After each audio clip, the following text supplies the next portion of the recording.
look, there's a lot of politics, a whole lot of it that's involved with the COVID stuff.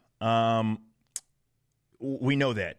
It's not strictly about health. It's never been strictly about health, and I've probably told you that 75,000 times. But it's something that, unfortunately, is still being weaponized. That talking point is something that has been weaponized by basically everybody, if I can be completely honest, that is on the side of the vaccine mandates, the mask mandates, and all that sort of stuff. They like to think this has nothing to do with political stuff being politicized, and has everything to do with science and health and caring about the people and all of this other stuff, which, again, we know that couldn't be anything further from the truth. But it's fine. We have another example of it that kind of brings it to the forefront, brings it to the light, in which right here is covered by Fox. CDC has tightened masking guidelines after threats from teachers union, the emails show. Now, this right here isn't new, because we covered a story about like the mask stuff and how the teachers union, one of the bigger teachers unions, was talking with and conversing with the people that were, how do I explain this? Basically the CDC. So the recommendations weren't coming based upon like any science or anything. It was more so, well, they were working with the CDC, even to the point to where some of the recommendations that the CDC had was using the same rhetoric that we saw in emails that came from people that were like in teachers unions and the teachers unions themselves.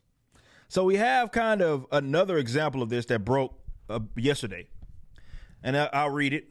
The Biden administration tightened its masking guidance after a prominent teachers union threatened White House officials with publicly releasing harsh criticism. Internal emails show. So this is it's blackmail, but hey, it's strictly politics. It's strictly politics. The National Education Association sent a draft statement to the White House officials saying that, or rather that included harsh criticism of the CDC and their masking guidance.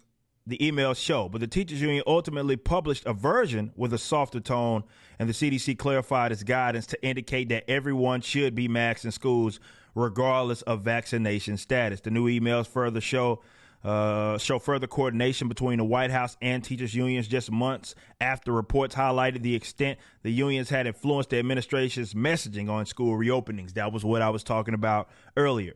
The watchdog group Americans for Public Trust obtained emails through a FOIA act or rather request, and they provided them for Fox. This is stuff that, again, if you don't go search for it, you'll never get it.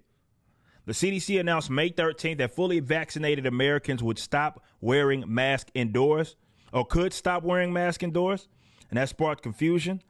One day later, May 14th, Erica Dinkale Smith, the White House Director of Labor Engagement, said she stopped the NEA from releasing a critical statement that had called for immediate clarification.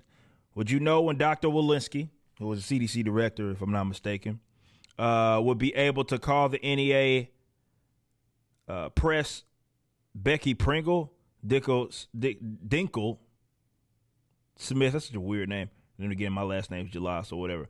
They gotten significant incoming and are getting targeted for a response from the media. I've gotten them to hold the statement calling for clarification. So basically they're like, hey, we're going to release this. And this person was able to get them to kind of chill out about it. The same day, Dinkle Smith received the NEA's draft statement allowing them to weigh in on it. And this was the response email. We appreciate the developing nature of the science. That's not how it fucking works. And its implications for guidance, but releasing the guidance without accompanying school-related updates creates confusion and fuels internal politicization. Dude, that's exactly what you're doing.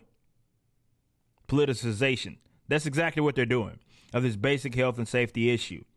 CDC has consistently said, and studies support, that mitigation measures, including to protect the most vulnerable, remain necessary in schools, institutions, and the institutions of higher education, particularly because no elementary or middle school student and a few high school students have been vaccinated. This will also make it hard for school boards, leaders, and institutions of higher education to do the right thing by maintaining mitigation measures, it continued. And on May 14th, of course, Dinkle Smith asked the CDC Chief of Staff Sherry Berger to connect NEA President Becky Pringle with the CDC director. Berger responded to the request by writing, "Will do," and the CDC director was connecting with Becky now. Look, these guys are in their pockets. Berger, and this is 30 minutes later, Berger sent an update saying she had spoken with Pringle and Randy Weingarten, who is, you've heard my man's Corey DeAngelis was like going after that chick, man. She's loony.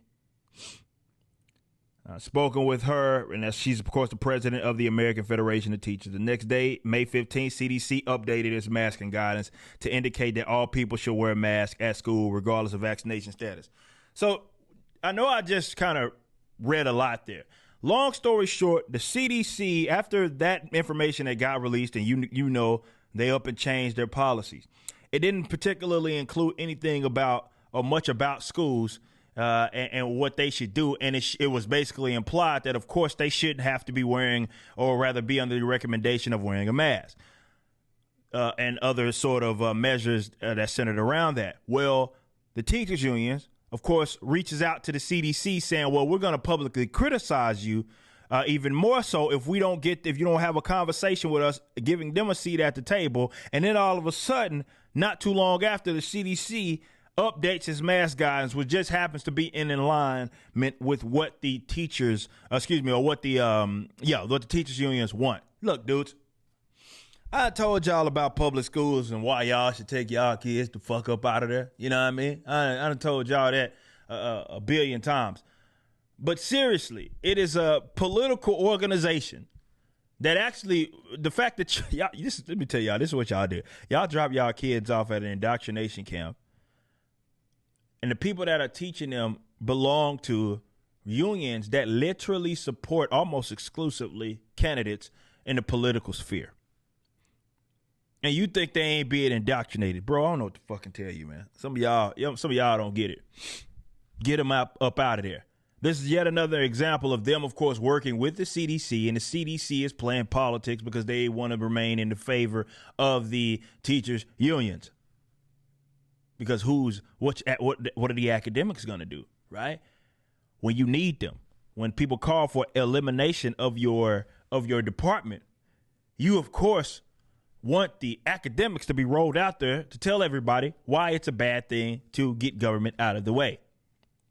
And y'all still dropping y'all kids off there. I don't quite understand it. I simply don't. You just watched a clip from my podcast, For Canon's Sake.